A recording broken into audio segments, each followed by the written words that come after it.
a teoria que ajudou a moldar uma das ideologias mais perigosas da história. Um livro, publicado no século XIX, parecia ser apenas mais uma teoria sobre a história da humanidade, mas suas ideias acabariam influenciando uma visão de mundo que serviria de base para algumas das maiores tragédias do século XX.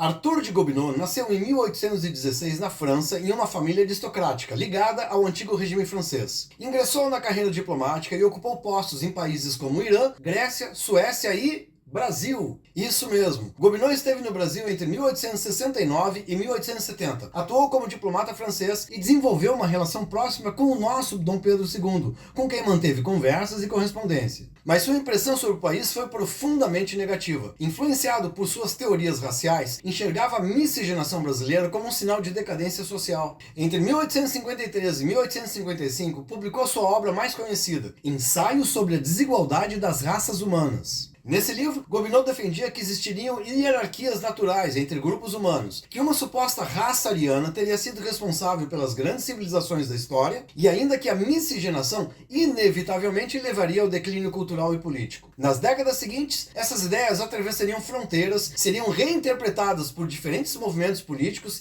e acabariam influenciando algumas das correntes ideológicas mais destrutivas da história. Gobineau acreditava que a humanidade estaria dividida em grupos raciais naturalmente desiguais. Para ele, as civilizações prosperavam ou entravam em declínio conforme preservavam aquilo que ele chamava de características raciais. Entre suas teses estavam a noção de uma suposta superioridade ariana e o temor da miscigenação. Hoje, a gente sabe que essas ideias não possuem qualquer fundamento científico, mas elas surgiram num contexto em que muitos intelectuais europeus buscavam argumentos para explicar a história, a política e a sociedade de acordo com a sua perspectiva de superioridade social e étnica. O problema é que ideias raramente permanecem apenas nos livros. No final do século XIX e no início do século XX, especialmente na Alemanha, movimentos nacionalistas passaram a incorporar parte dessas formulações. Surgiram correntes que defendiam que a identidade nacional não devia ser construída por valores ou cidadania, mas por sangue, origem e pertencimento biológico. Ao mesmo tempo, outro fenômeno ganhava força: a eugenia. Governos e intelectuais de diferentes países passaram a defender políticas destinadas a controlar quem deveria nascer, formar famílias ou ocupar determinados espaços na sociedade. Esterilizações forçadas, restrições migratórias e classificações humanas passaram a ser apresentadas como instrumentos de progresso. E então, essa trajetória alcançou sua consequência mais extrema. No século XX, o nacional-socialismo alemão incorporou elementos do pensamento racial europeu, entre eles a ideia de pureza racial e o mito ariano, combinando-os com nacionalismo extremo, antissemitismo e autoritarismo. O resultado foi uma das maiores tragédias da história, o Holocausto. Milhões de judeus perderam a vida. Também foram vítimas ciganos, pessoas com deficiência, opositores políticos e diversos outros grupos considerados indesejáveis pelo regime. E é preciso fazer aqui uma distinção histórica. Ele jamais planejou as atrocidades que ocorreriam décadas depois. Mas as suas ideias ajudaram a dar uma roupagem intelectual, transformando preconceitos em teorias aparentemente racionais. Isso leva a uma conclusão desconfortável. Grandes tragédias históricas raramente começam com atos extremos. Às vezes, começam com uma hipótese elegante, um argumento que parece sofisticado e uma sociedade disposta a acreditar que alguns seres humanos valem mais do que outros. Hoje, as ideias de Gobineau são consideradas pseudocientíficas e completamente sem sustentação. Historiadores o estudam como um personagem importante para compreender a formação do pensamento racial do século XIX, e não como uma referência válida para explicar qualquer diferença entre seres humanos. Eu espero que essa conversa tenha servido como um convite à reflexão. É preciso ter cuidado com ideias que parecem bonitas, inteligentes e sofisticadas,